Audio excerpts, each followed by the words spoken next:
آگ کے شعلے صاف اور دھواں ملے چھوڑ دیے جائیں گے تو پھر تم ان کا مقابلہ نہ کر سکو گے، تو تم اپنے پروردگار کی کون کون سی نعمت کو جھٹلاؤ گے؟ پھر جب آسمان پھٹ کر تیل کی تلچھٹ کی طرح گلابی ہو جائے گا تو وہ کیسا ہولناک دن ہوگا، تو تم اپنے پروردگار کی کون کون سی نعمت کو جھٹلاؤ گے؟ تو اس روز نہ تو کسی انسان سے اس کے گناہوں کے بارے میں پرسش کی جائے گی اور نہ کسی جن سے،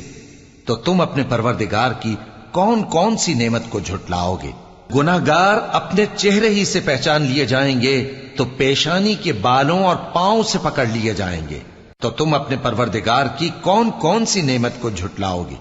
یہی وہ جہنم ہے جسے گناہگار لوگ جھٹلاتے تھے،